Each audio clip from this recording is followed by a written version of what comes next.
Hey, crushies. It's Nava, the only one who refers to you guys by your proper name. Miss you guys. We don't have a new episode for you this week, but we are bringing back one of our all-time most beloved episodes with the one and only, the queen, Victoria Pedretti. Would take a bullet for her, I think. This episode is so good. If you haven't listened, you're in for a treat. And if you have listened, give it another listen because she's amazing and it just really hits on every level, I think. Fans of the show really wanted to ask a few you questions. So are you guys down if we ask you a couple of questions about you? Sure, ask questions about me. I mean, that's what this is. Yeah, we're here to interview you. The show. You, the show. You get it, right? Yeah. Like she gets it. This is it. Victoria's playing with me. This is Podcrushed. The podcast that takes the sting out of rejection, one crushing middle school story at a time. And where guests share their teenage memories, both meaningful and mortifying. And we're your hosts. I'm Nava, a former middle school director. I'm Sophie, a former 5th grade teacher. And I'm Penn, a middle school dropout. So this week has been one of my favorite weeks being a member of this team because we got to spend almost the full week together and it felt a little bit like a field trip for me and Sophie and David because we flew out to New York to record this guest who is really special, who you'll hear about in a moment. But it's just been so fun. I've had so much fun with all of you guys. Block G4. Yeah, we're still in real Block ones G4. know. The real ones know. Yeah, it was so fun. Nava and David and I stayed all together in the same Airbnb. It did feel like a field trip. That's exactly right, Nava. Partly forced is what field trips are. They're not voluntary. Yes, forced. Yes, exactly. But we also had dinner with Mona Chalabi, who was a guest of ours on the podcast in the early days. So that was really sweet, getting to hang out in person together. Yeah, you guys came over. It was really nice to get to spend time with your family, Penn. Yeah, it was really nice, everybody together. Yeah. Some of you might have seen we have a TikTok account, and Penn has a TikTok account, and we actually duetted a listener of this show. Her handle is Pinky Ruth. Her name is Lauren, and Penn called her a day one. And I just wanted to shout out a few other day ones, because there are a few people who've been listening to the show that have, like, from the very first episode, been giving us encouragement, leaving comments. And I just want to say that we see you, we recognize you. Hi to Retro Miranda. Hi to Miranda. That's the dayest one of day ones I'm aware of. Yeah, tell us. Well, Miranda's been a long-time supporter. Actually, when I was on tour in Toronto, is that accurate? I think it was. Yeah. Anyway, we went out to dinner once. So sweet. Yeah, she's just always been a long-time fan. So what's up, Miranda? And then we have Rosangel, Carol, and Pastor Natalie. These are the friends that I'm aware of who've been listening from the very beginning and always giving us encouragement. So thank you. Thank you. If you'd like to be shouted out on future episodes, you have to listen more. And comment. Tell your and share. friends. Prove to us that you love us. Are a ride or die. Okay, let's dive in. Today's guest is without a shadow of it. Well, so there might be a shadow, but there's basically no doubt our most requested guest of the entire season. Victoria Pedretti, the actor and activist you may know as my co-star Love Quinn, later Love Quinn Goldberg from Netflix's You. You might know her as Nell Crane from The Haunting of Hill House or films like Once Upon a Time in Hollywood. She graced us with her presence in the studio here in New York City. Now, of all the guests we've had on the show, Victoria holds a special significance in the Podcrushed canon because you'll hear this is actually the second time we interviewed her. The first time was over a year ago when we were little baby podcasters who didn't know how to work our equipment, and we... Well, we'll get into all of that. You'll hear. Victoria is so kind and empathetic and just lovely to be around. You already knew that, so stick around. We'll be right back.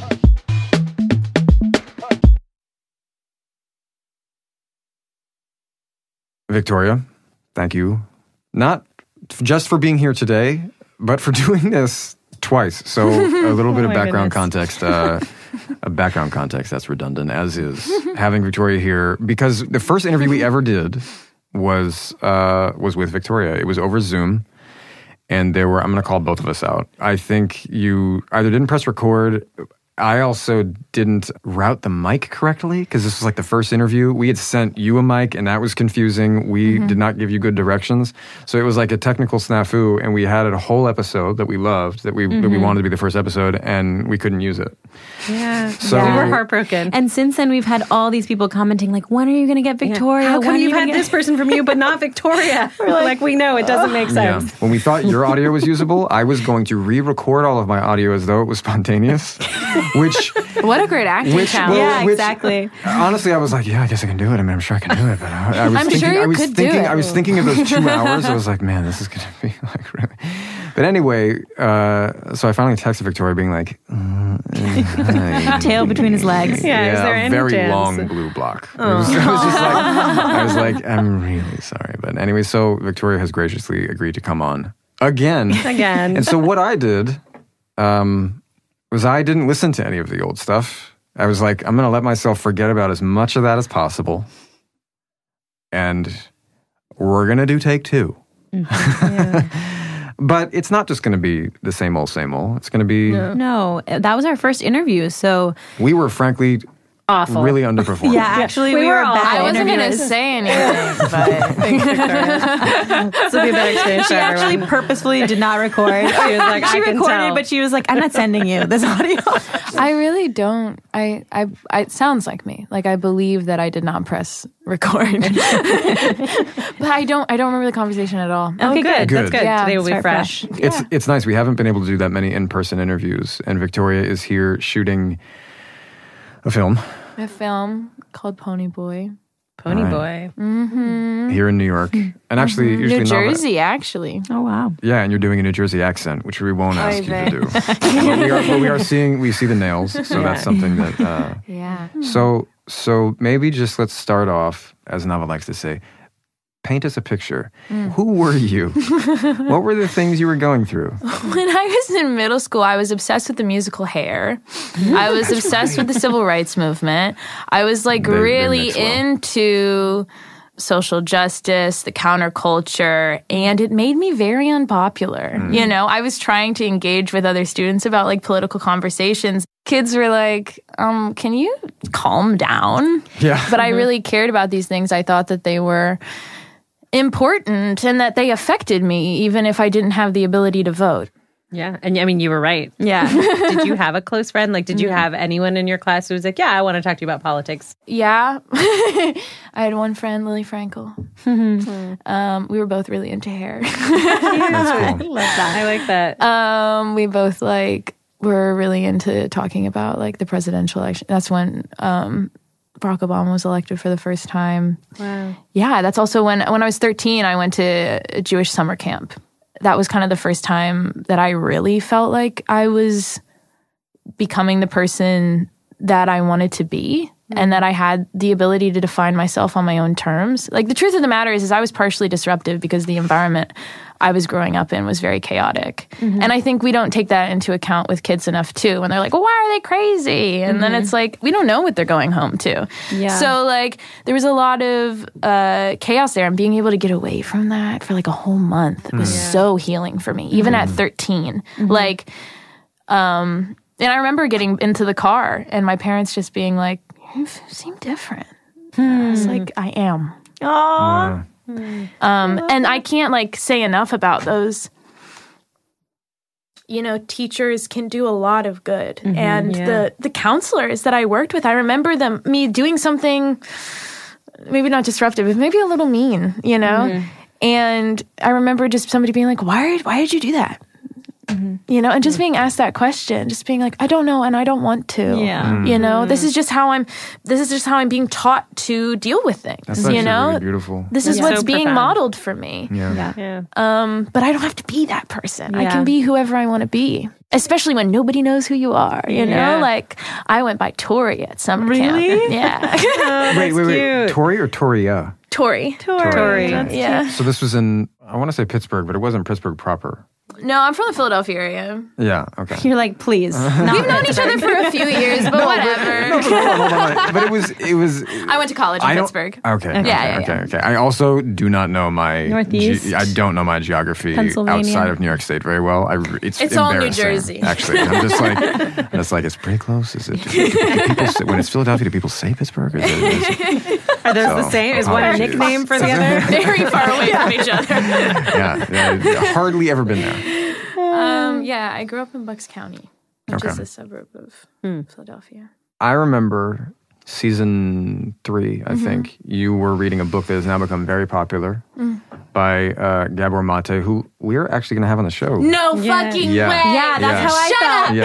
Shut up. No. It's honestly, I'm reading his book now, The Myth of Normal. Me too. But so Gabor Mate in these last couple of years has become. She's not lying. It's a giant book to carry around. She even has the book We jacket. can phone you in for that interview if you want, Victoria. Oh my God, I will. You'll be our special guest. Yeah.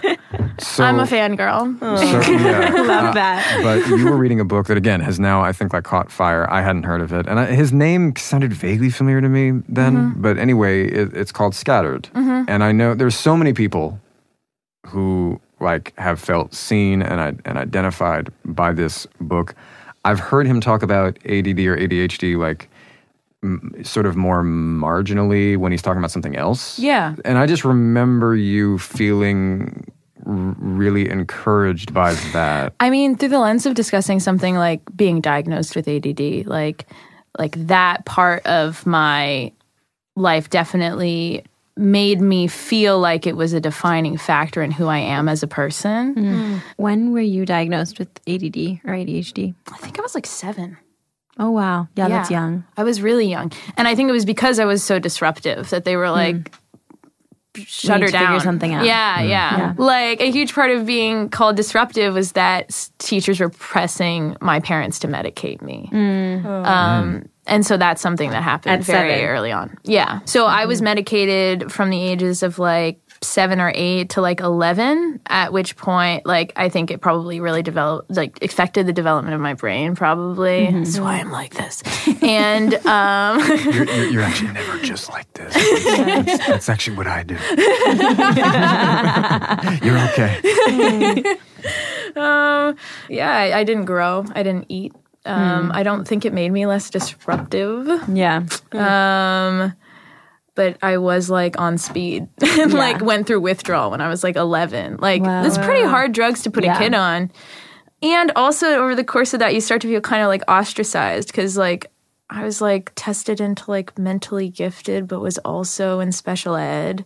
And it's like a weird identity thing to be like, just like, what am I? And they'd be like, we don't understand what to do with you. And you're just like, I'm sorry? Yeah. You know, 11. like, I'm 11? That's so hard.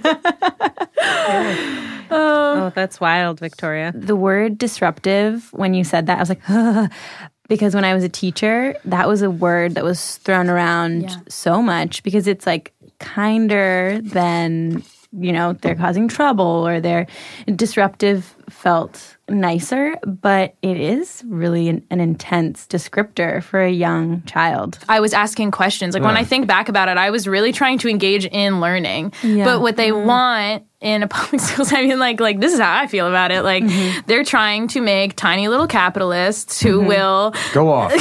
No, we love it. We live for this. Go Please. off. Let's talk about capitalism. Yeah, that's what all it comes back to a lot of the time. It's like, true. Yeah. Cool, do what they're told and serve the system and not serve themselves. Like disregard yourself completely, actually. Like disregard your ideas or your thoughts or your feelings that don't exist within the realm of normal. Like the system of like of capitalism that we exist in makes it so like people aren't allowed to be individuals, have differences, and have their needs met, and create a community in which we can support each other, understanding our differences and our strengths. Yeah. And I mean, in the school I worked at, actually, you know, each class was an integrated co-taught classroom. And so we had students all across every spectrum. And they had 2 focuses. One was anti-bias education and the other was to engage all learners. So, and that's at a school that's doing their best. Yeah, they're definitely trying. And there's still the disruptive kid. Yeah, I know, exactly. But one of the things we would talk about a lot is coming to a place where we understand we're not trying to teach kids to be independent, but to be interdependent. And that's a beautiful thing. And that's what we want as our end goal. Because a lot of the time in education, we want to meet a kid where they're at so that we can help them to become independent. But we kind of flip the scales and we're like, no, we actually want to be interdependent. It's a beautiful thing to be interdependent. And I think when we say we want kids to be independent, we actually want them to be individualistic and not like turn to a community. And it's like you can't educate every child the same way. Not every child is meant to come out and be the same person. They have different talents. Our education has to educate to bring out their talents, not what we think someone should be. When you say like, it's a diagnosis, there's a bunch of symptoms, and that becomes like this vicious cycle in which you're not really getting to understand an individual person. Right. So people are dealing with you in that way, and I think that can be quite dehumanizing. And it can feel very limiting. People have these lifelong histories that contribute to how they're developing as a person. It's so funny. I'm talking about this and I'm like, oh, Bill Nye on there. And I'm like, girl, you have ADD. But to be fair, wait a second. For some context, this table is covered. Yeah, it's very distracting. So many people's autographs and messages, and I too during interviews, I sometimes zone out, and I'm like, oh, Leonard Maltin. Like I noticed Denzel Washington has been at this table. Damn. It is a little distracting. But even if it's not like you're the ADD kid, like you're a problem child. Like even that definition, like you're disruptive. You know, these kinds of things without thinking about the fact that they're coming from somewhere. As children, we don't have control over our circumstances. I mean, we have different levels of control over our circumstances even as adults, but as children, we really don't have that freedom. And so much of what's creating who we are is a product of the culture that we're living in, the larger culture we're living in, our home lives, our educational system. And so, yeah, I think taking that into account and being able to like think about that more and process that more as we become adults and understand how we became the people that we are can be kind of fun and interesting and empowering. Well, Victoria, I feel like you've started to sort of hint at this, but in one of your interviews, something that you said really touched me. And you talked about what you wanted was friends and to feel like you belonged. And that's something that you still long for to this day is to feel neutral about yourself, like not too high, not too low. And I was just wondering, like in middle school, did you have friends? How are you with that journey now? Have you found that neutrality? I mean, I think having neutrality is really difficult. It may be like something to aspire towards but never really get to. Like I don't actually want to be neutral about things, you know? Like my dad used to say, this kind of goes back to the ADD thing, he was like, you should become a monk. Really? Because I was so indecisive. He was like, just have a life where everything's just kind of clearly laid out for where you're supposed to go. Right. And I do love to just sit and look out. Right. But see, that's kind of, I don't know, that's fascinating to me because it's also a sensory thing. Like a lot of us struggle with being overstimulated. So the idea of, I mean, meditation is very good for people with ADD. Right, yeah. I have many family members who are diagnosed with ADHD. I'm 99% sure I have ADHD, but I have not gone to go get a diagnosis because it's so expensive and I don't need to for my work. But from what I've read about it and from what I know from my own experience is there's like a couple things that can like get you to get up and do a task. One is urgency. Like if like you've left it to the last minute and you have to do it, you'll sit down and do it. The other is desirability. Like if it's something you want to do, you're going to lock in and not eat, not drink, not do, you know. I think oftentimes people think of ADHD as like maybe flighty or like, you know, you can't focus on one thing. Sometimes it does look like that. Often it does look like that. Like you're switching subjects in your mind all the time. But then sometimes it's the complete opposite. You're in like a flow state. Totally. I mean, I'm very passionate about the things that I'm passionate about. Yeah. And I really enjoy diving into that like flow state. But then it comes back to the idea that like, okay, are we dealing with diagnoses or are we dealing with individuals that have an entire health history, that have an entire life of the way in which they've experienced trauma to their physical body or their like soul, you know, like, and how that creates an individual. I think a lot of us understand these things on a like instinctual level, but we don't necessarily have the language in order to express how we're feeling, what we're seeing, and like working it out. Like even like I have this thing with me, like just in case I get overstimulated, I can just like touch this. And like I like when I was in like middle school, I would have had so much shame about that.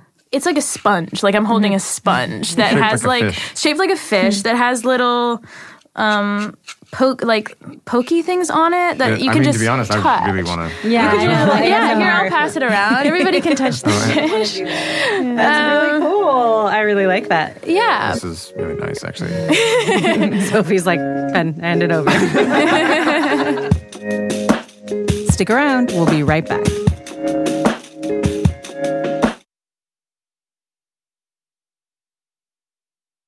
In the past, Victoria, if there's something that's always stood out to me is maybe the way you talk about your relationship to your Jewish identity and your family as you were growing up. It seems to have informed like your creativity, and it informs, I don't know, a lot of things. From the way in which I was taught to relate to my identity, it has a lot to do with like a sense of duty in terms of cultivating healing in the world. And I don't know, a lot of it comes back to like the story of Exodus for me too. Like this idea that like, what is the line? I can't remember. It's like... From the Old Testament? Yeah, from the Old Testament, where it's like... I don't have it off book. Okay.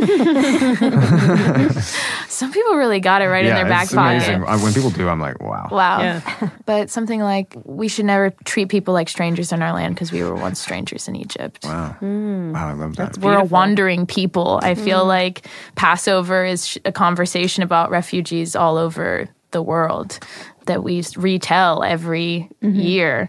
And so these things just kind of got into my brain as I was growing up. And I'm very proud to be Jewish. And I'm happy to be able to like pass that sense of, I don't know, pursuing justice. I was thinking, oh, wow, actually, disruptive is a really cool thing to be called. Right? Talk about social justice, too. Yeah, to like disrupt the environment and it signals to the person in power, in this case, like the teacher, the counselor, whoever, that like something's wrong. Like if someone has to be disruptive, something's wrong with the environment and something needs to change. So it's actually cool. We should reclaim it. Yeah, well, I think leadership all over, whether it's teachers or in any kind of working environment, can often struggle to admit that they don't have all the answers. Yeah, and true.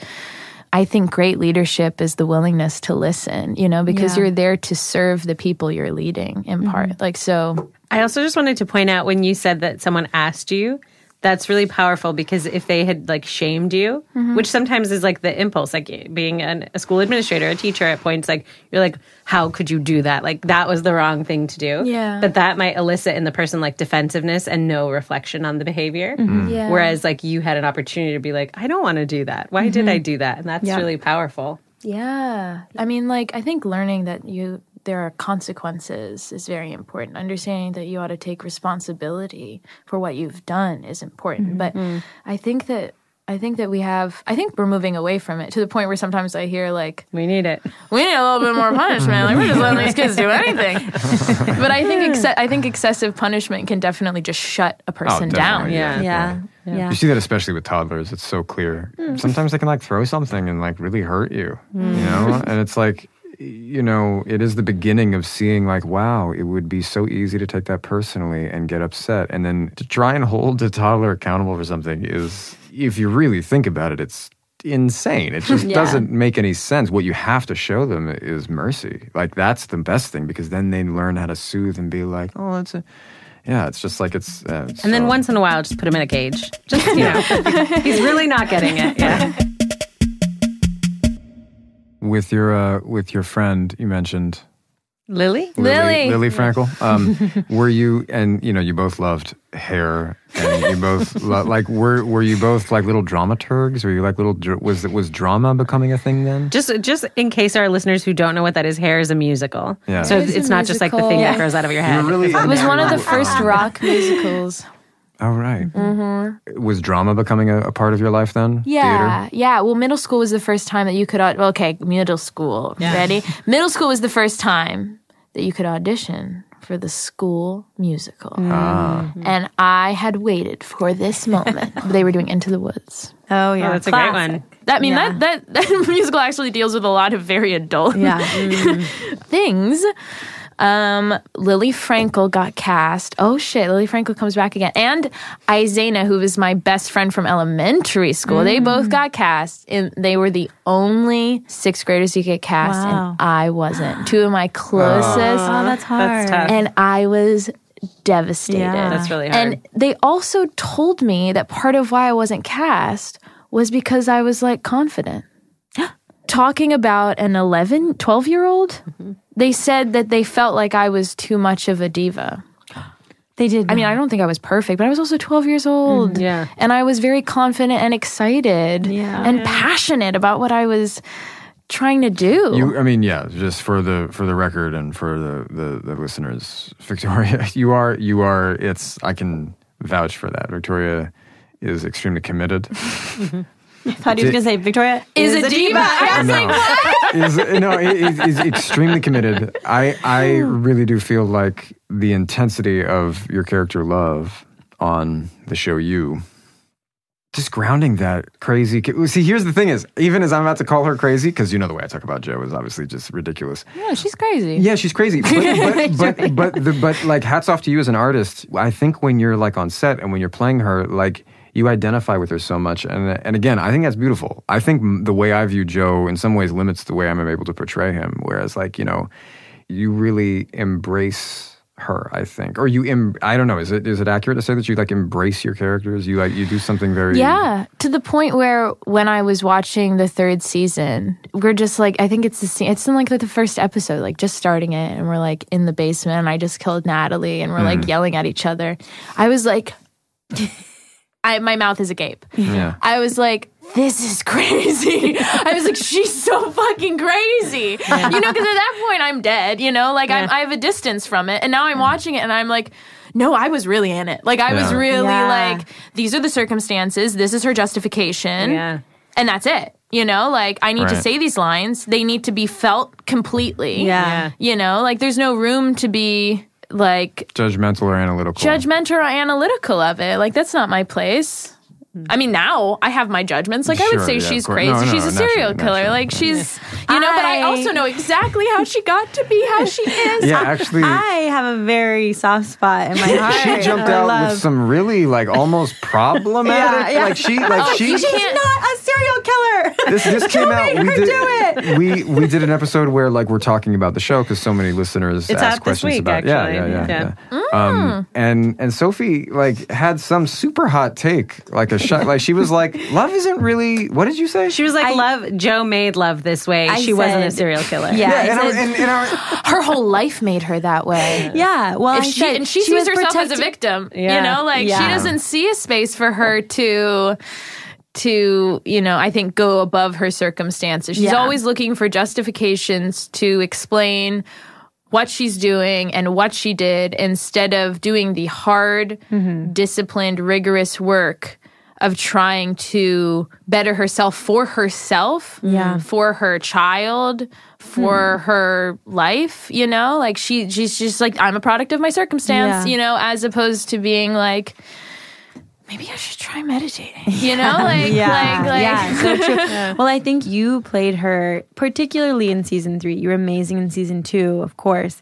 But season 3... Yeah, I mean, it's a feast. I am obsessed with you in season 3. Thanks. You did such an incredible job. I think that's why I have such a soft spot for Love. Anyway, we'll move on. Wait, no, actually, I want to say something. So when Victoria came in, I said this off mic because it was totally sincere, that when I was doing research for this show, I wasn't looking for Mine them. was sincere too. By the way. Yeah. Does this also mean All that you're sincere. insincere on mic? Yeah. Usually it's all for show. I was doing research and I kept reading reviews about Victoria and they were all positive. I wasn't looking for negative ones, but none came up. Usually you see both. And one of the reviews that really stood out to me, and I think it was not about Love Quinn, and I don't know if it was about Nell or the other character's Blair. What's her name? No. Danny. I don't know if it was about Nell or Danny. Well, it's the house. Bly. I got how you got to Blair. No, it's fine. No, it's pretty good. Good research. Blair was actually on Gossip Girl. Yeah, always bringing it back to Gossip Girl, aren't you now? On Gossip Girl. You're late in Easter, right? I think it's very good that I never watched that show. Oh. Wow. I don't think I ever quite realized He's like, now my feelings about you have changed. Did we ever I talk about assume it? you I watch remember it. when you told me that you were Gossip Girl, and I was like, Are you like, whoa. Now I don't need to watch it. This review about either Nell or Danny says Blaze. that the thing about Victoria is that she, with this character, you feel every moment of anguish and grief, like through, like in its absolute totality. And I felt that way about Love. I was telling someone that there's like a moment in season 3, I think it's when you're watching Joe have sex with Shalita, that character, and you're realizing that he's picturing Marianne. You're realizing that he's picturing another woman, and your face changes from like joy to anguish to anger all in one moment. And I'm like, how did you do that? Yeah, there was a little bit of that too. Joy? But I don't know how you did it. Like, how can one person express all of these emotions in 3 seconds? Go back now, but moving on. No. Yes, it's called acting. I'm kidding. No, but that's what we're here to. Victoria, your face is very expressive. Yeah. How do you do that? But also, we can feel your It is anguish. called acting. your face is not as expressive. I once had. It's not. I'm just kidding. It's not. It's actually not. You know what my choice is? Do nothing. It's just Do nothing me. all the time. Although I did once have an interviewer, I won't name who they are, because I've forgotten. Wow. No, I did have a lot of people asking me, like, how do you do that with your face where you're very serious and then you like, and I was like, who the fuck? You wouldn't fucking ask. You wouldn't ask, I'm trying to think of. You can't think of it Somebody because you who's really would ask. talented. I would. Yeah, My no, question I was is just thinking- justified. I was just thinking this. I was like, okay, I am a visual artist. Yeah, she No, knows. nobody asked D'Angelo anything. Yeah, D'Angelo doesn't let anyone ask him anything. No questions. No, I'm a visual artist, and I'll like watch the video I made afterwards, or I'll look at a collage afterwards, and I'll realize why I did it and how it makes sense in the end product. So I feel like that's a valid question. There's Like, something about the quality of your acting that, like, It is it very doesn't good. feel melodramatic. It doesn't feel soapy, but you are playing every emotion, and some actors don't, but you do, and it works. And I think don't Some know why, actors. but it really. yeah, now and I are going to start a podcast where we just comment on actors with no acting experience Some actors. whatsoever. I mean, So- I think I based a lot of my performance on what I saw Penn doing in the first season. Really? I mean, that's very Actually- kind. No, that's so very kind. sweet. Yeah. No, for sure. Like, because you've got the recipe, you know? Like you know how to make a character that is insane and yet sympathetic. Yeah, Yeah. that's true. You know? And so I think a lot of what I was trying to do was just like match that energy. There you See, go. now he's glad I asked the question. And I think in terms I of just being commented like, points at his mouth. Sorry, I'm explaining for him.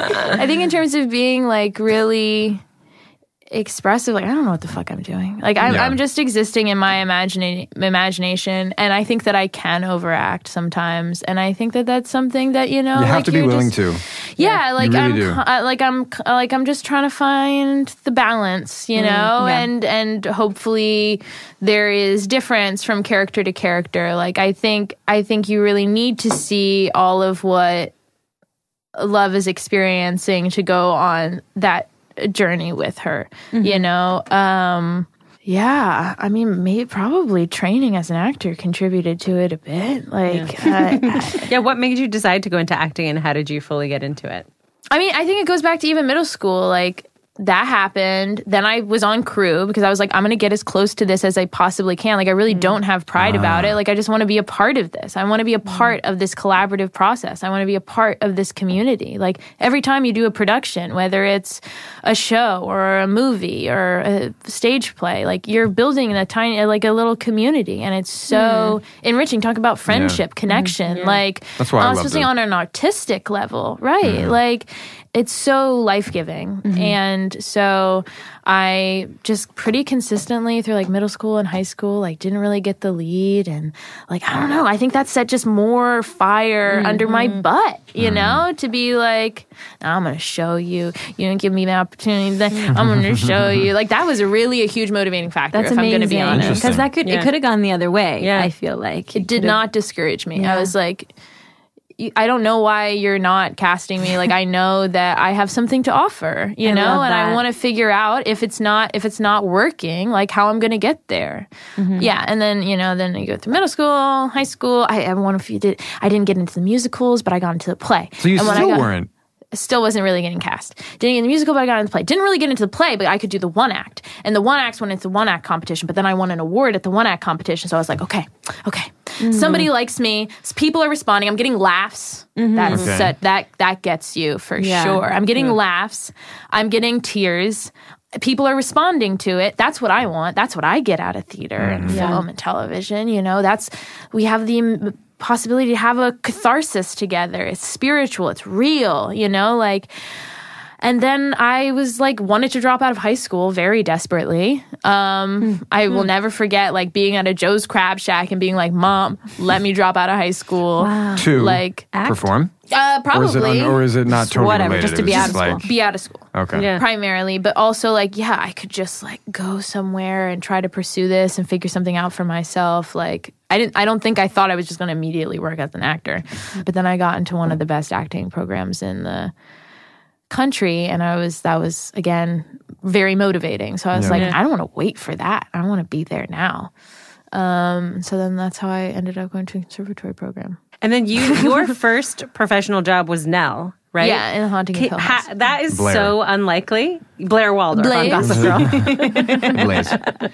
But no, I just feel like that never happened. So what was that first season like for you? I mean, when I think about it now, as I've been kind of processing it recently, like it was quite a luxurious process. We shot that for 9 months. And I mean, I don't think it was luxurious for a lot of people, but honestly, I mean, my character feels very present in it, but I honestly am mostly just doing one episode. But like, you know, by the time I was showing up, the focus was really on the performance. You know, there weren't people adjusting lights. Like our director, Mike Flanagan, ran a very tight set that created a lot of safe space for actors to do that. I also had the opportunity to watch playback, which I really enjoyed. I learned a lot from that. I remember when I first got to you, and I was like, "We don't have playback." Yeah, you're like, nobody has playback. What are you talking about? What is playback? Victoria? Is it just like after you do a scene or after the day? Yeah, but at what point is it like right after the scene? Well, or? I usually, I mean, it depends. I would never watch playback while I'm doing a scene, but it was great to help me learn in terms of like watching it after the scene was done and be like, because it's never as bad as I think it is. You know, whatever I've come up with is 10 times worse in my head. So it usually puts me at rest.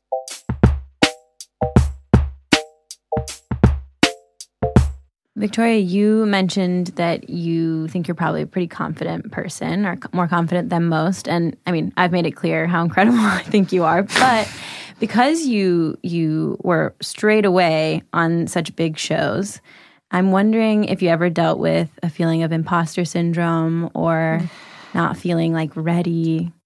Yeah, especially about being famous. Like I didn't really want that. So it took a long time to accept that was a reality that wasn't going to change. Being famous. Yeah.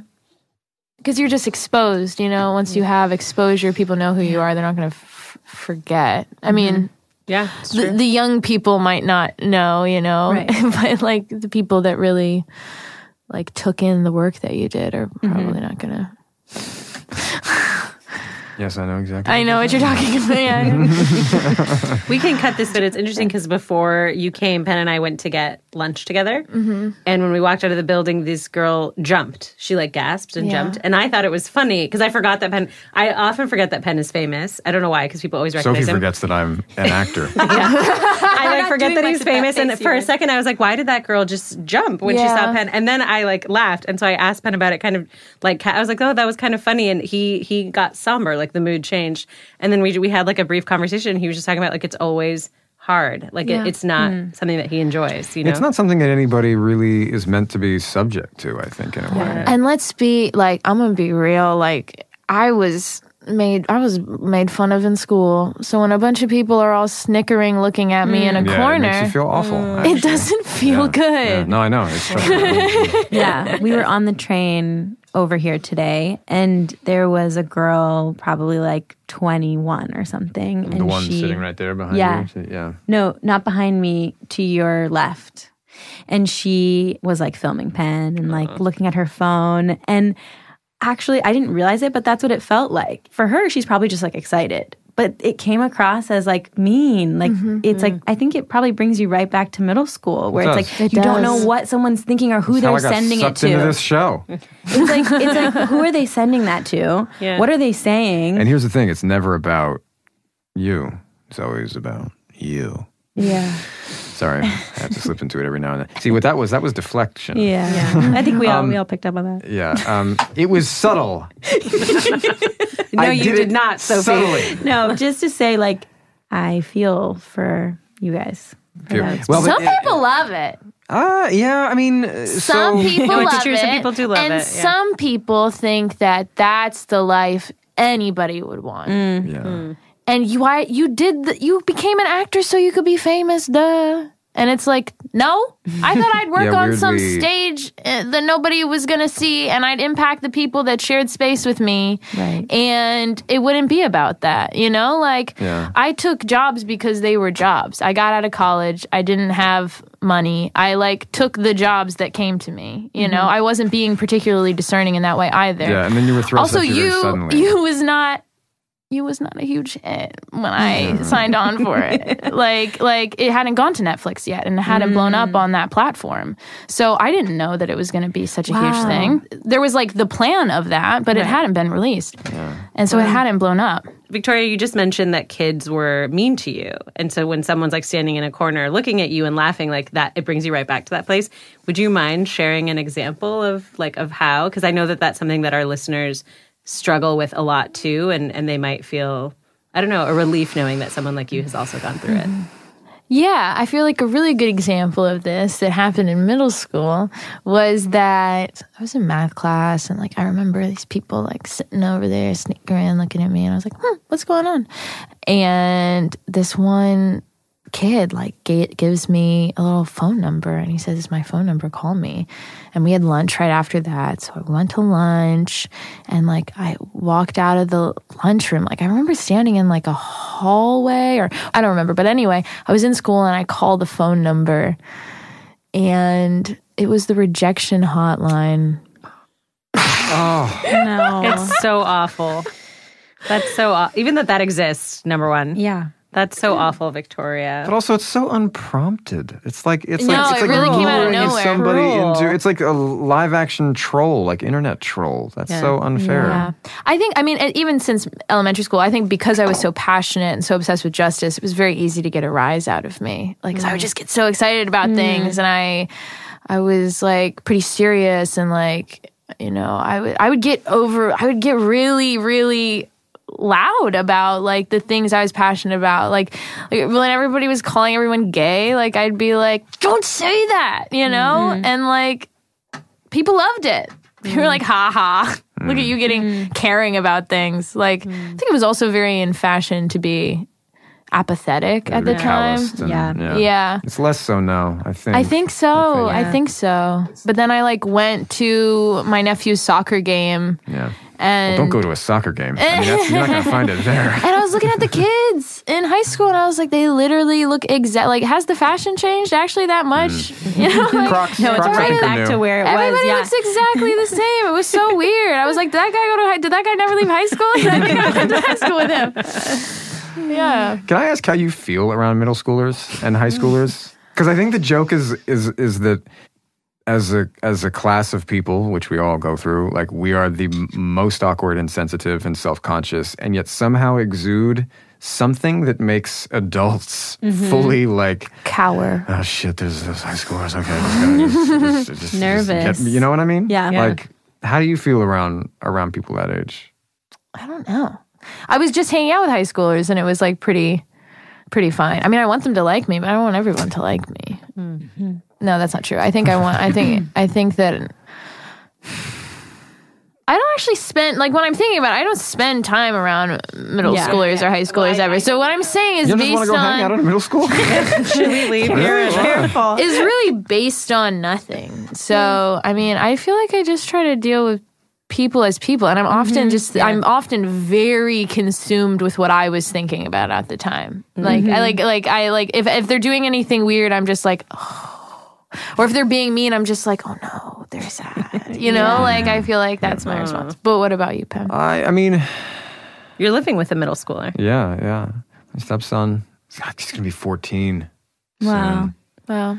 Part of it is, well, I don't know. I mean, I think like this feeling of nervousness and awkwardness around, these like certain age youth, that's in some way the way I feel every time posting on social media. It's like, all right, just walk through the hall really quickly and just don't look at anybody.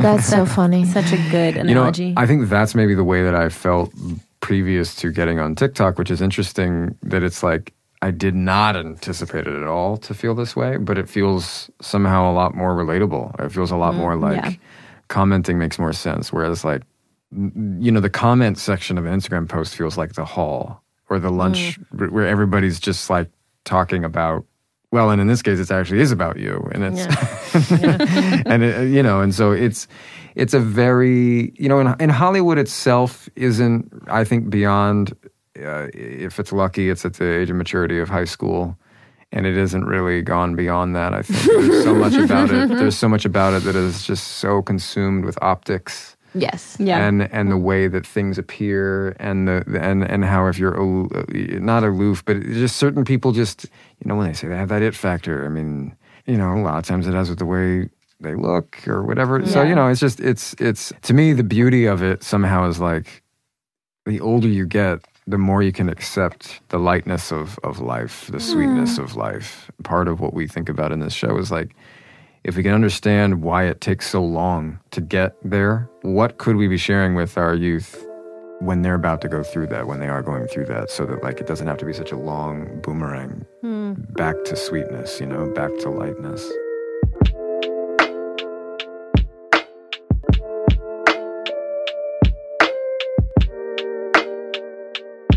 And we'll be right back.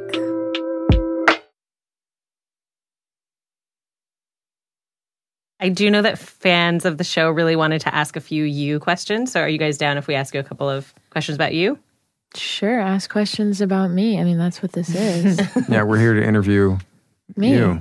The show. You, the show. You get it, right? Yeah. Like she gets it. This is Victoria's playing with me. Okay, so a question that I saw that I thought was interesting is fans want to know how you guys felt about the I Wolf You scene, and was it hard to keep a straight face filming that?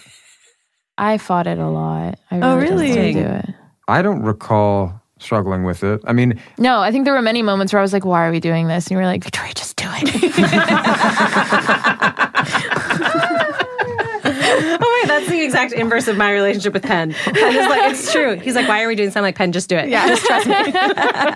Press post. Yeah, I know. Today I'm like, I'm going to hit post for you. Today she had her finger like, over the button. To do it. So funny. That's funny. Interesting. Why did you fight it? Because it's ridiculous. Well, and the fine line between the ridiculous and iconic is... Yeah. Because that's something people say to me now. Yeah. They'll come up and they'll be like, they're the first person that ever said it to me, and they'll be like, I wolf you. And I'll just be like, okay. Oh my God. What the fuck like, is my life? Is a social construct! You don't know me! You don't wolf me. You know what's interesting about that episode? There was an entire wolf cut out of it. The wolf didn't an make animal? it? I have pictures of it. There was a scene where Joe gets bitten. Really? That was cut out? They cut out the entire... And I was limping... We had a wolf. Guys, I was limping through the entire latter half of the episode. And nobody knew and why. And they edited it around... Either I'm limping and everybody's like, no, that's a choice. Or the limp is just gone. But the wolf was featured so much more prominently in the episode. And it was cut out because it was so hard to get the wolf to do what there was a real needed. Wolf? Yeah. Oh, wow. So hard to get the wolf. And because of reasons that are obvious, like, they couldn't really they couldn't have the wolf actually lunge at me. Oh my God. I hope they didn't try. No, Like, so basically they couldn't really, what it came down to is like they would have needed Trainers hundreds of thousands of dollars for like a CG wolf to come for me. And so I think so basically they edited around this whole story point, which was like Joe gets bitten by the wolf. And that is a thing, at the... Is that before or after I Wolf You? When was it? Was it what prompted the I Wolf You? I'm not sure. Interesting. I'm not sure. Wow. Okay, Victoria. In this week's episode, the one that's out this week, so in last week's episode, we asked Penn what his favorite scene was to film with you. And he said it was the dinner scene, the final scene in season 3. And I want to know, what was your favorite scene to film with Penn? Of course, I didn't have to answer in front of her. That's true. That's true. I don't know. I mean, we did a lot of scenes together. My God. Mine was like a little bit of just a quick hot take. What I liked that scene for was that, well, first of all, a lot of times I don't have lines. That's true. People don't realize how often it's another person and carrying all the weight. Yeah, exactly. Yeah, doing all of that good acting. So, right? Navs, all of those facial expressions where she takes you on an emotional journey. Finally, where she's doing. Finally, someone on the show is making me feel something.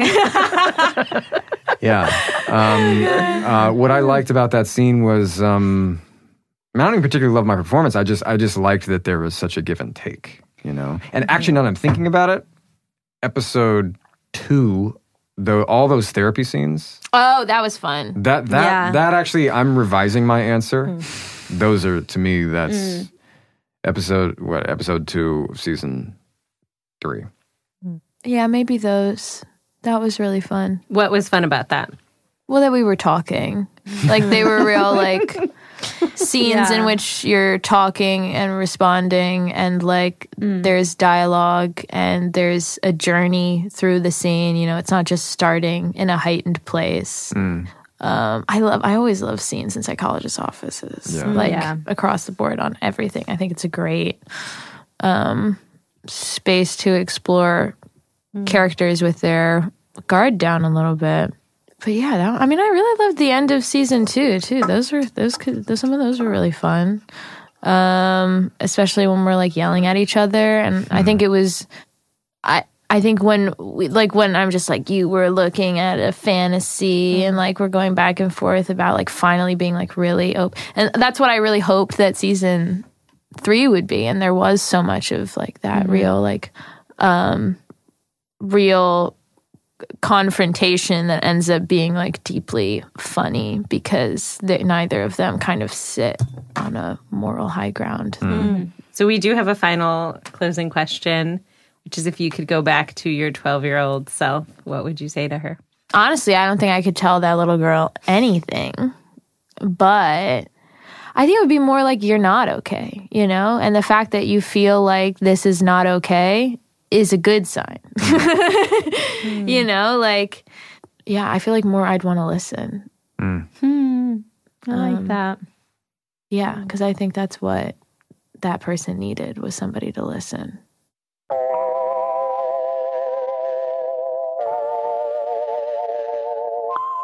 Thank you. Thanks so much for being here. Yeah. Such a Thanks delight. for having me. Thank you for coming back. Again. Today's listener-submitted real-life middle school story is a little gem among gems, because on the surface it feels like it's about one thing, and you'll see what that thing is. But if you dig deeper, it's actually about friendship. It's about ride or die friendship. I absolutely love this story. Ride or die. Enjoy. In the 6th grade, I had a giant crush on my best friend, Alea, but it was a secret. After months of pining, I decided it was time to come clean and shoot my shot. We were at an amusement park, getting ready to ride a roller coaster together. I'm not sure what possessed me, but I thought this was the moment to confess my feelings for her. So I go for it. We sit down. I have something to tell you. Okay, she says, waiting. Please remain seated and keep your hands, arms, legs, and feet inside at all times. I Enjoy the ride. like boys and girls, and I like you. I like you, like you. I mean, I like you, like you. I know. You know I'm bi? The bar locks we're both in, trapped, technically. Both things. I know both things. Oh. Horror.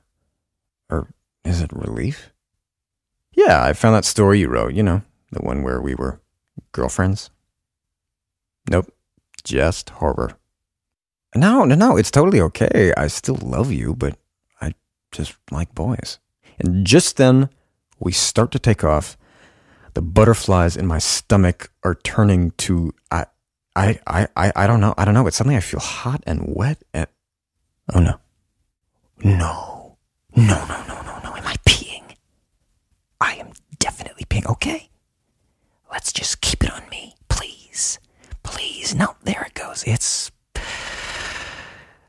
On her, there goes the friendship. The longest roller coaster ride of my life finally came to an end. I could only whisper, I'm sorry. Alea was super gracious about it. And you know what? She's still my ride or die. That is the definition of best friends forever. You can keep up with Victoria Pedretti on Instagram at The Notorious VIP with zeros instead of O's. Podcrushed is hosted by Penn, Nava Kaplan, and Sophie and Nava. Our executive producer is Nora Ritchie from Stitcher. Our lead producer, editor, and composer is David Ansari. Our secondary editor is Sharaf Entwistle. This podcast is a Ninth Mode production. Be sure to subscribe to Podcrushed. You can find us on Stitcher, the SiriusXM app, Spotify, Apple Podcasts, or wherever you listen. If you'd like to submit a middle school story, go to podcrushed.com and give us every detail. And while you're online, be sure to follow us on socials. It's at Podcrushed, spelled how it sounds, and our personals are at Penn Badgley, at Nava, that's Nava with 3 N's, and at Scribble by Sophie. And we're out. See you next week. Penn, do you think I'm a diva? No. I'm down. I was just visiting my husband's family, and we were talking about how people sometimes end up in partnership with people who remind them of their mother or their father. Yeah. And Sometimes. yeah, always. And I'm sure that's our unconscious. Just my mother-in-law was like, I think we're quite similar. And I was like, really? In what ways? She started naming some, and she's like, I think we're both down to earth. And I told David, my husband, about it later, and he just started laughing his head off. He was like, you? Down to earth? And I was like, wait, what? I was learning something totally new about myself. Anyway, How funny. That's really both funny. divas. So to answer your question, Victoria, no, I don't think you're a diva. I think Sophie's a diva. Stitcher.